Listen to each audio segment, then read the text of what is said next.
Welcome to Pub and Porch, Applied Stoicism in Modern Life, hosted by Adam Piercy and Mick Mulroy.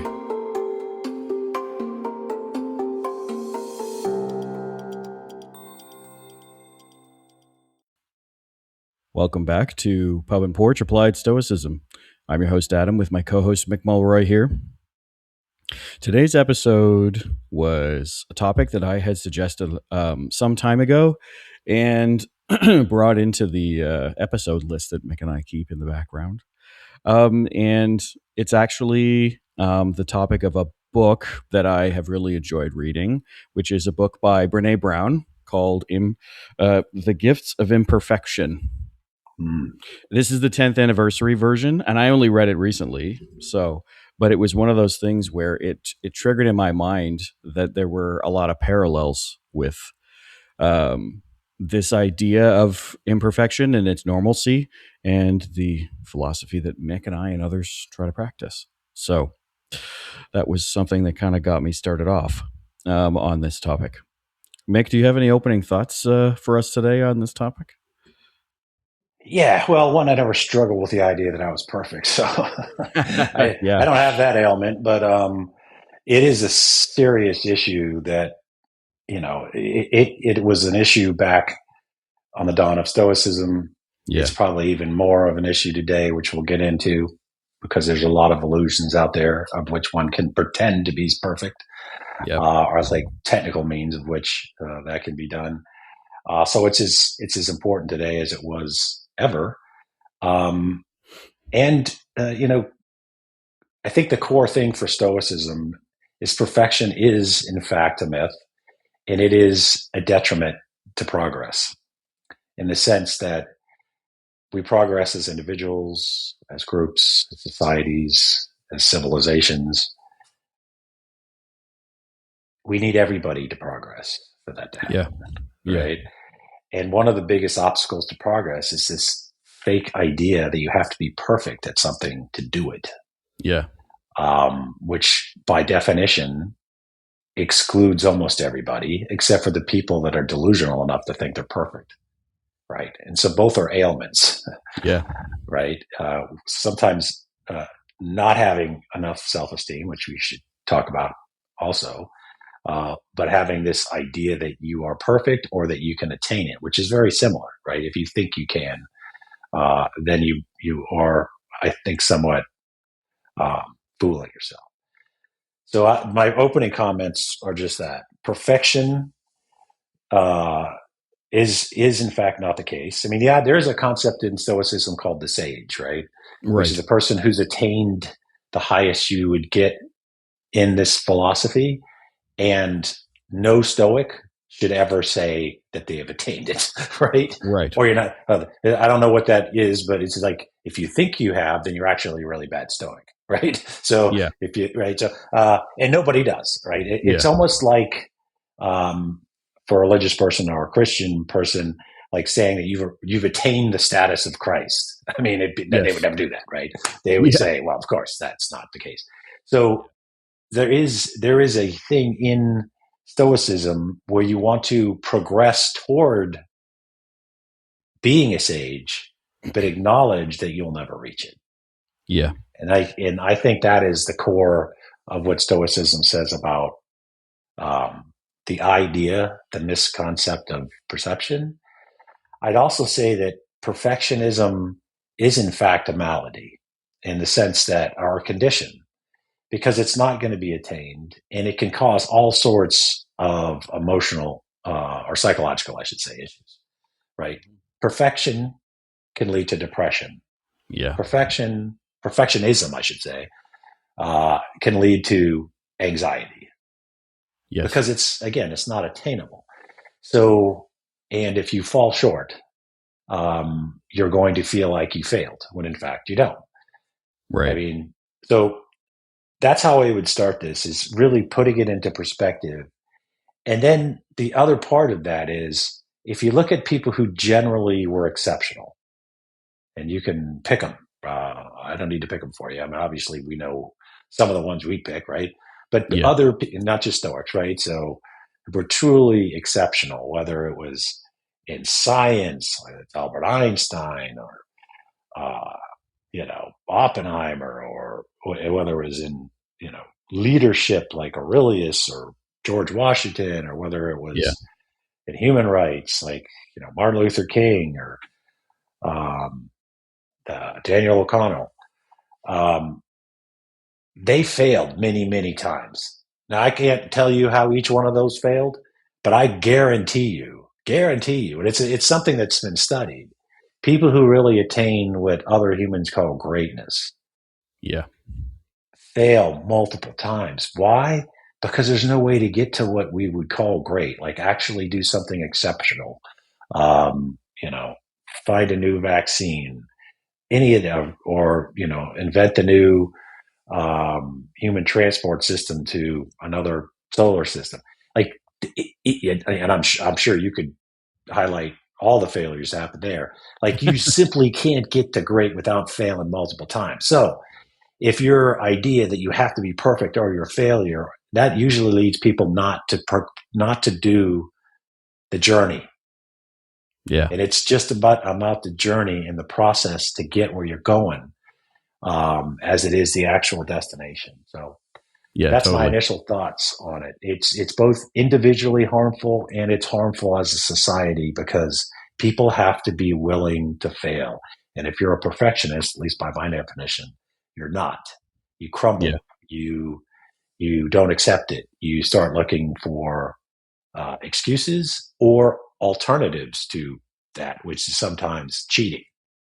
And I'll say that I think I'd like to toss it back over to you, but I have a lot more to talk about when it comes to cheating and the potentials for faking perfectionism. Is another way of putting it. Yeah. So, I mean, for me, right, like, talking about the first part that you were saying and stepping back way back into the early Stoics, right? And even Socrates, right, our progenitor. It's one of those things where it's literally built into our philosophy that we are not perfect, right? The Stoics, ancient Stoics especially, right? So when I say ancient, I'm talking pre-Roman, right? So we're talking the originals, right? The OGs. Geez, that's a good the name. OGs. They would very commonly say that their sage, their ideal sage, would be Zeus, right? Who is a god, and there's always this thing too about if everybody thought that he was like, because today there are many religions where the ideals of that religion are considered real, right? But in Greek times, right, in many cases, Zeus was also sort of a fable, right? He was like a teacher to teach you how to be or how not to be, right? And so, the key thing about Zeus in this circumstance is he's an example, right? But he's also unattainable. He is a god, no mortal, right? Except, very rare cases in Greco-Roman, but specifically Greek mythology. In very rare cases, does a mortal gain what's called apotheosis, which is the act of being elevated to being a god. I'm using my classical studies. That's for a good one. That's an LSAT word. Yeah, there you go. You probably don't know what the test is. So the thing is that when apotheosis is obtained, right, you are no longer mortal. You are now this whole level of thing. But the idea was that it's never attainable, right? I think in many cases, and they would talk about it like that, right? And so there's this, and it was interesting doing some, because while I do my own deep research in specific writings, right, and specific Stoic authors, Donald Robertson and Pierre Hadot and things like that, I also, every once in a while I bounce the idea off of, Google, and it was like, oh, well, Stoicism was the only philosophy that said that that being imperfect was a normal part of the philosophy. And I was like, I don't actually think that's true, but I think it is one of the philosophies where it is fully understood that as humans, we are not perfect and we have room to grow and we have room to change. And I think, that's a key thing that we should be talking about with this. I mean, so many other religions and philosophies out there have that too, but Stoicism is one of them. And I think it's a very important part of it. And then the second part of it I want to talk about quickly, which is, I'm going to look it up while I'm talking about it here, is this idea of, the attainment is part of the goal, right? And that's something that I think a lot of people, they find parallels everywhere, right? Where they say, oh yeah, well, you know, the journey is the point. It's the end doesn't matter, or something like that.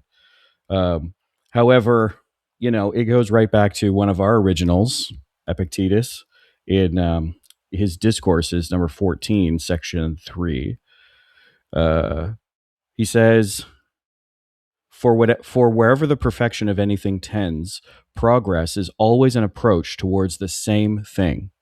So Epictetus is telling you progress is just like perfection, right? It's getting you to this end goal. It's getting you there.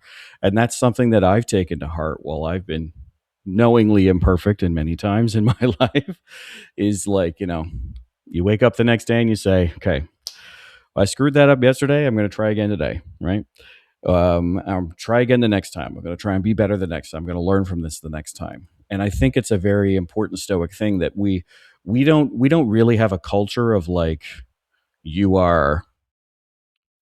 don't really have a culture of like you're an evil person, you're a bad person, and you have to use Stoicism to be better. And there's lots of things out there that are like that. I think for us, it's expected that we're imperfect, and it's those who choose to work on that are attaining the virtues of Stoicism.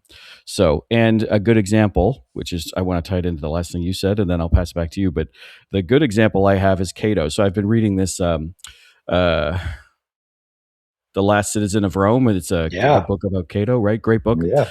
And Cato is really funny because he, like, in so many ways, Cato is this sage-like person. He never gives in. He never surrenders. But in doing that, he's actually imperfect in my eyes, because he ignores some of the more, like, there were two groups in the Senate at the time. There were the Populares and the Optimates, right? And the Populares were like the populist group, not like populist today as much, but like similar in that they were very people, especially middle to lower class oriented.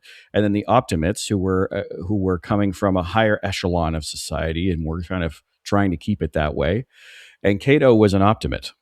And when I look at some of the things that he did in these, blocking certain reforms and things like that, it's like he wasn't making things better for others. It didn't feel like it had this benevolence or magnanimity towards all of society. It's more like he was, and this is my own personal opinion, but it's more like he was trying to stick to the letter of the law, and then, like, it didn't help as many people as he could have helped. Right? There's probably areas of compromise where it wouldn't have turned into civil war, or it wouldn't have turned into somebody getting stabbed, right?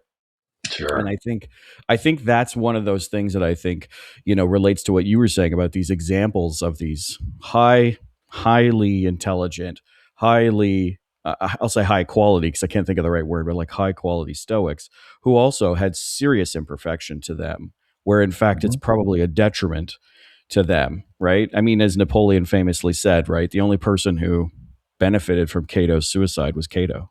Like, nobody, like he, you know what I mean? Like, that is a good quote. Like, all right. Well, he didn't really help anybody. So, anyways, that's my first thought about it. But I would love to hear now. I'd really love to hear your thoughts about this. If I were to qualify kind of what you were saying, the way I understood it was like this false perfection. It sounds like you were kind of thinking, and I was thinking about this too. So why don't you go ahead on that? Yeah. I mean, so people who are perfectionists, in the sense that it's toxic, which I think is most people that are perfectionists. Yeah. It's not attainable. There's a couple of things. So Nancy Sherman, we all know her. If you're familiar with Stoicism, and I highly recommend all her books and anything she does. If I know it correctly, because I've heard her talk about this, she went to the Naval Academy as a professor after there was a big cheating scheme, right? Which the Naval Academy is a big deal. I mean, I guess it's a big deal anywhere. But at the Naval Academy, you expect naval and Marine officers not to be cheating, right? Yeah. And when I've been told about this event or this occurrence at the Naval Academy, and a lot of it was because to get in the Naval Academy, it really is a big deal, and a lot of these people are perfectionists, in the term I'm using it. Like they've always been at the top of their class. They've always felt like they had to be at the top of the class. And they get into, I guess, another example would be going to like Harvard or something like that, or Johns Hopkins, just other than for my son, since he's going there. Now he's,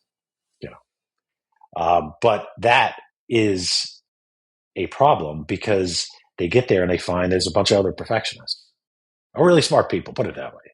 Yeah. And then in order to attain the highest grades, it becomes more difficult. Yeah. Right. And by the way, newsflash for young people that are in college, eventually, not only will people not care what your GPA was, just so you know, you won't remember it. You won't even remember what it was. I think you think something like, it's crazy. Like they obsess over it. And I'm guarantee you one day they're going to go, oh, damn, that dude on the Stoicism podcast was right. I don't even remember how GPA. So, give yourself a break is what I'm saying. But the point I'm trying to make here is like, sometimes it pushes people to cheat to try to attain perfection. Yeah. When like the professors, I bet you all these people that cheated, they're like, you would have made A's and B's and all this stuff. You'd done fine. Just do the best. And it is what it is. But this idea that you have to be perfect does a couple different things. It gives you license, at least in your own head, to do things that are unethical, like cheat on an exam, right? When you could have just done your best and what it was is what it was. And you're going to be much better off in life for it. Much better off in life for it. Because you kept your ethical standards. The other thing that we can see every day, and maybe this is not as significant as cheating on tests, but how many pictures now are on social media that aren't even freaking true, right? I mean, now everybody like manipulates the face. They got no pimples, bigger boobs, thinner waist, bigger biceps, whatever it is that people think is more in line with the ideal form. Right. It's fake. Right. And eventually everybody's Facebook is going to be made up of fake pictures. It's going to be a joke. It's not even like, what's the point? And I think I hear from a lot of young people now, like my, children, godchildren, the children of friends, and they really push it back against this because it becomes so prevalent that they're like, good God, man, like just be yourself. Or why even post? Why even post a picture? Or just go post a picture of somebody else and say it's you.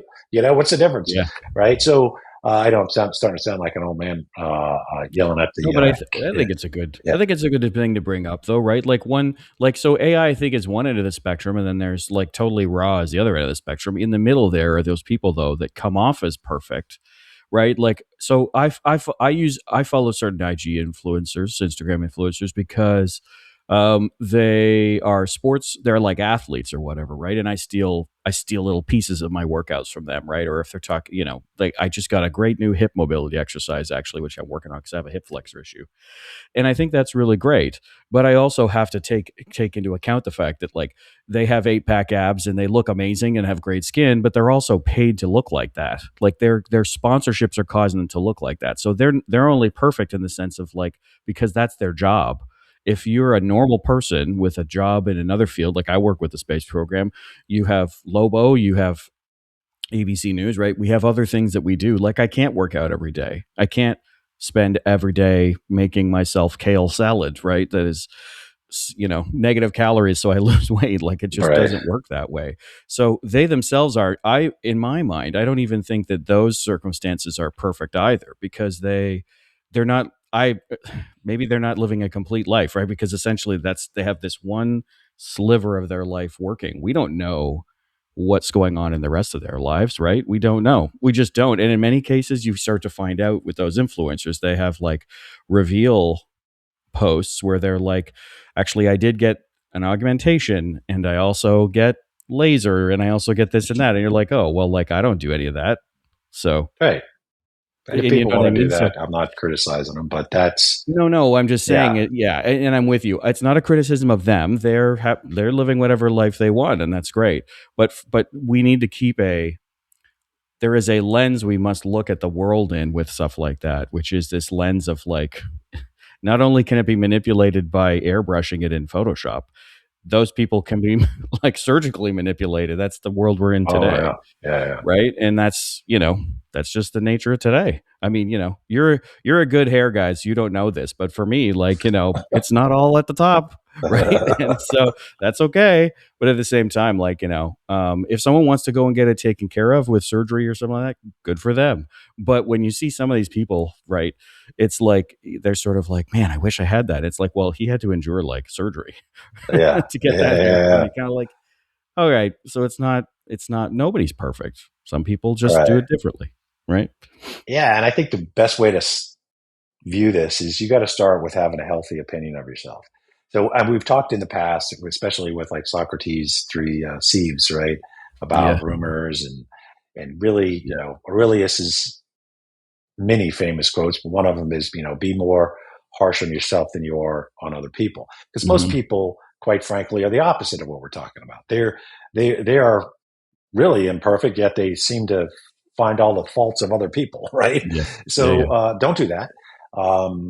Be more harsh on yourself than other people, but there's a happy medium. The whole moderation part of Stoicism is don't swing all the way to the other side where you're just a self-loather, like you just don't think you can ever be good enough, which is part of perfectionism, right? Because it's not attainable. So then you're always feeling like you're not good enough. And you got to ground yourself, right? And it starts with your own opinion of yourself. And I think you got to be more, from the perfectionist perspective, give yourself a damn break. Right? Yeah. You're not perfect. You're not going to be perfect. And if you keep putting yourself on this, you're constantly going to be depressed. You're constantly going to have anxiety, and you're constantly going to think you're not living up to this standard that you should never have set. I think it was Seneca that basically said, if you live accordance to nature, and I think your nature, you will never be poor. If you live accordance to other people's opinion, you'll never be rich. Right. Yeah. So you got it. And if it's your opinion of yourself is based on your perception of what other people think of you, you're never going to find fulfillment in life. I don't think. So you got to be grounded. I use the term press check. I started using it in our last episode. Military term, meaning you check to make sure there's a round in the chamber before you go off on a mission. Maybe some find that a little bit of a harsh example, but it's also a term that at least a lot of military people use to check yourself first, man, before you start throwing stones. Like, make sure your stuff is ready and in order. But that's also in the good sense that you say, okay, I'm pretty good at this. I could do better at that. But I'm going to try, man. I'm going to go out there and do my best, and I'm going to try to win. Like if you're running a race, for example, I'm not the one that say, hey, just participate. No, you just try to win. I mean, that's competition. But if you don't, you gave it your all, man. Stand tall. Yeah. And, I was thinking about this when I was running, it kind of going over thoughts for today. I was pretty fast as a kid, and I ran track in Georgia. Right. So, which has a lot of very fast runners in Georgia. Yeah. And I went to state in the 880, which is the 2 laps around.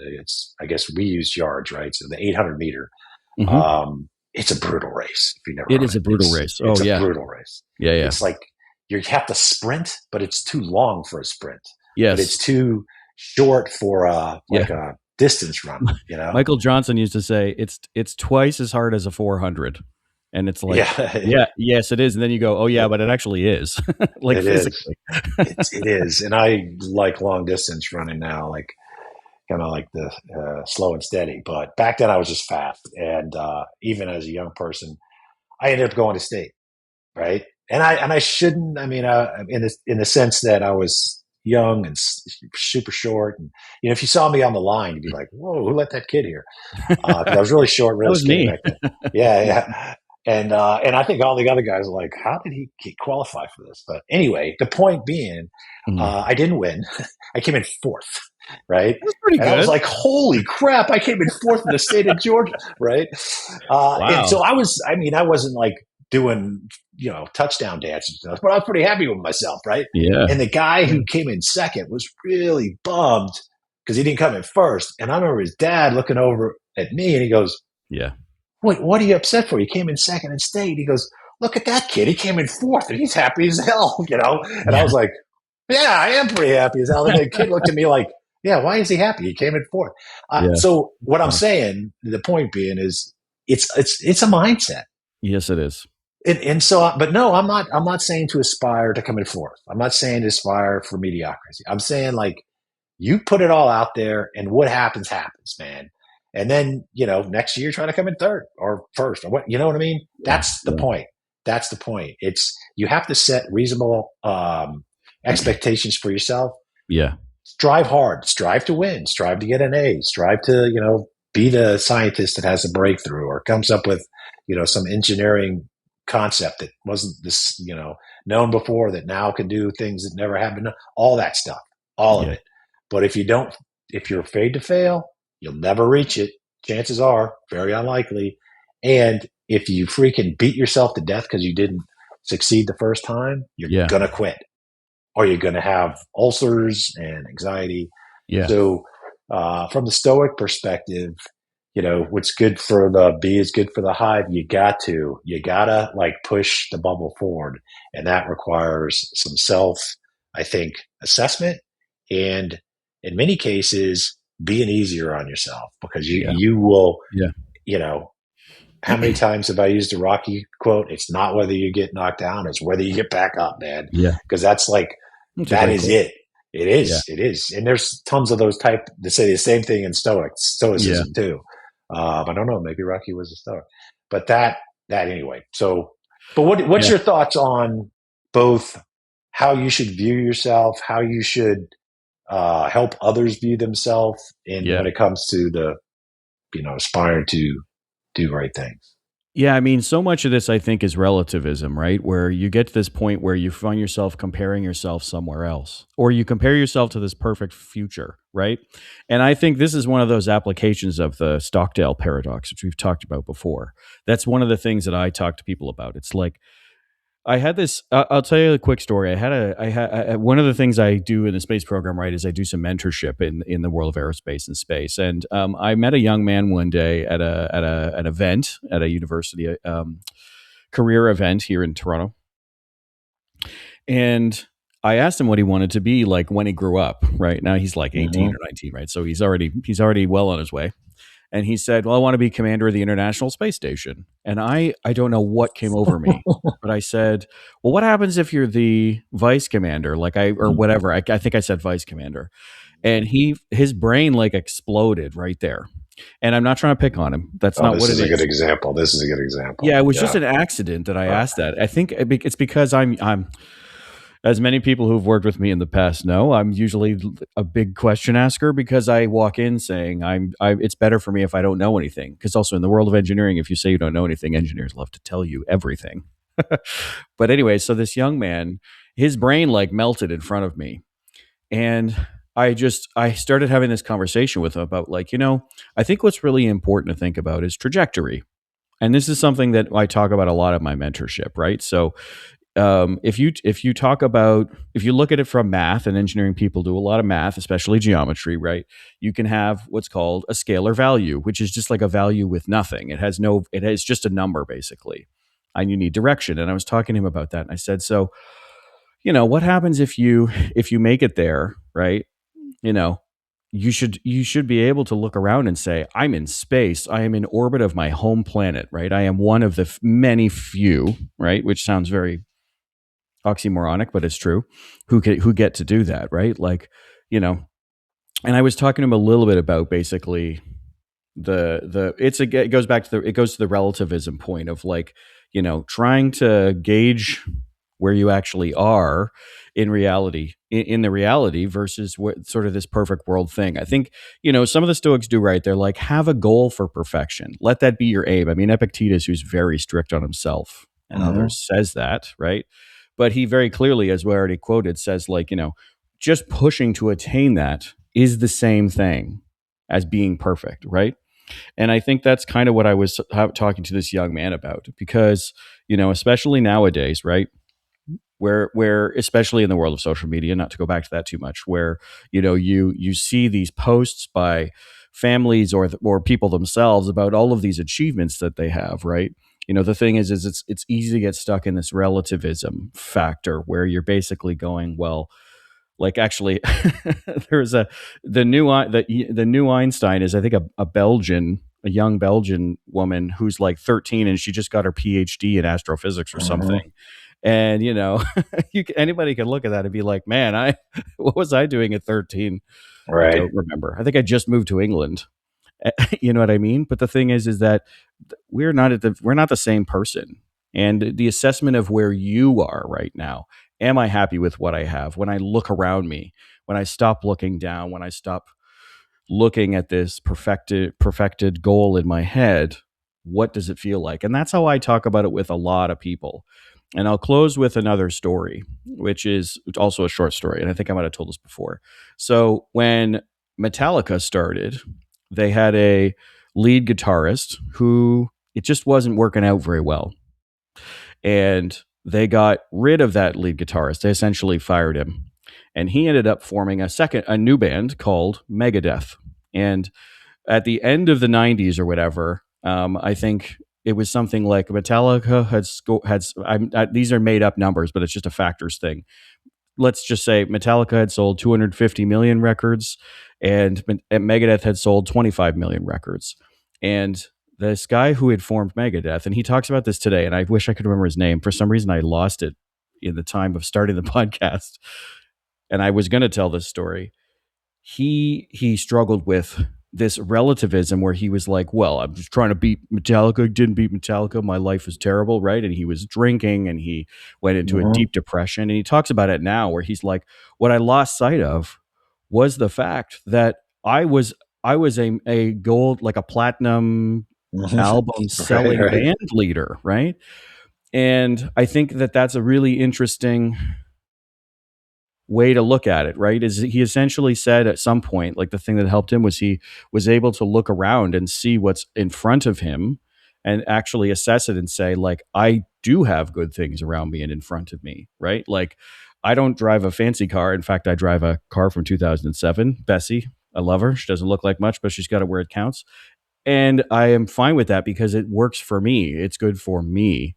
And I think that assessment you're talking about is where I go back onto it. But I think the thing we have to think about is, like, are we looking at this as sort of this random value, like I'm going to become president? Which I know it's not random. It's just like any president, right, is a 40-year goal in the making, right? The difference that I always try to look at with people is this direction thing. So when this guy formed Megadeth, right, his direction was he created a band that started to be really popular and it started to sell more records. So you're on a trajectory where you're actually getting where you want to go. And I think that's something that I have had success with when talking to people and framing that, because if you if you have the Stockdale paradox where you're like, I'm going to be the emperor of the universe, right, or whatever it is, the challenge is you, anytime that you're not that, you've failed in your mind. And Right. that's a very bipolar way to live your life. You have to look Yes. at it for what you actually have in front of you. Anyways, there's a long-winded set of stories, but that's my take on it. But what's your sort of, like, I told him, I don't know if I've told the Megadeth Metallica story. Ryan Holiday That's did a on his good one. podcast. I thought That's it a was a good good one. one. It is a good one because part of that was more about other people's opinions, like the band that left him behind or asked him to leave. Yeah. Uh, and instead of focusing on what he can attain, what he had attained, Yeah. and he came to this, right? Sometimes age catches up with you, right? And you start going, oh, well, maybe. Um, no, I do think the last part that I would say is, the begin again theory, as somebody once told me. Yeah. Every day you get, like, if you haven't done what you think is the needful to be a good Stoic, you get a chance every day as long as you wake up every day. Yeah. So I'm only saying that because, like, sometimes people who are trying, like, maybe they've started Stoicism and said, I'm not this. I'm trying. I'm failing. Like, progress is the point, right? And sometimes you'll hit obstacles, what stands in the way is the way, right? It really is. And sometimes that means that's the path you should be on in the first place. Yeah. Right. Just if you do the press check, if you do your self-assessment and you're like, man, I'm failing at a lot of this stuff. That doesn't mean that you're not better off for it because you're trying. Any progress is good progress, right? I mean, how many different philosophers have said that? Any progress is good progress. Yeah. Keep doing it. Progress is the point. And as long as you're getting closer to what you're focused on, you're better off for it. And maybe you'll never reach it. Maybe none of us will. But begin again. Every day you get another chance to begin again. And as long as you're alive, make the assessment to try to live, better. Yeah. That's, I think, what Stoics ultimately are trying to do. And in the process, they make us and everybody around them better. Yeah, absolutely. I do, as we wrap up today, want to make sure I give a final shout out because I'm a big fan of Brene Brown. So her book, The Gifts of Imperfection, 10th anniversary edition.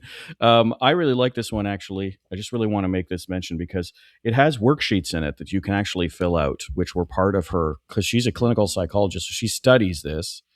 And I do highly recommend that for someone. And I think sometimes we should be able to do this is recommend these books because like one thing that, Marcus and Seneca and Epictetus, I think Marcus and Seneca are the ones who actually say it is like, read something else. Don't just read us, read something else. Right. If that's better, do that. So I think it's important to kind of make some recommendations. So big Brene Brown fan. My first big step with her was a book called Dare to Lead, which changed the way that I approach leadership. Which we'll have a podcast on at some point. Leadership, not Brene Brown. Unless she wants to come on, she's welcome. But the thing is I think it's good to recommend something like that. So I highly recommend that in case you're thinking about it, because the tools to do the assessment, for example, that Mick and I are talking about are actually built into that. And then go ahead if you have something to. So we're talking books today. A friend of mine, Tom Morris, was a philosophy professor, so actually a professional in this. Wrote another. He written many books. Recommend them all. Me and him have written together.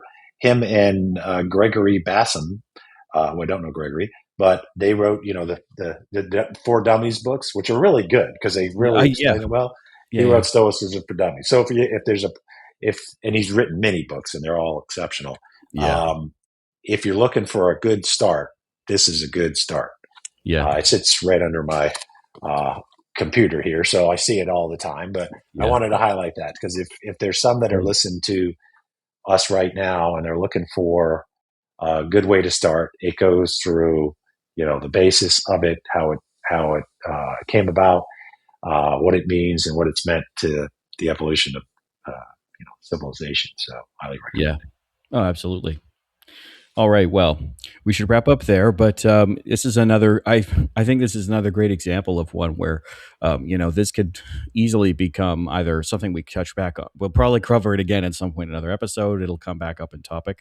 We'd love to hear from our guests about this for sure, especially because I think Mick and I, with our backgrounds, me in the space program and Mick in the military and in the news as well. There's a lot of high-performing people who we'd probably love to hear from. If what's your experience been like with imperfection when you've failed? How do you get back up again, and how do you keep yourself with 2 feet on the ground looking at the assessment of where you are right now?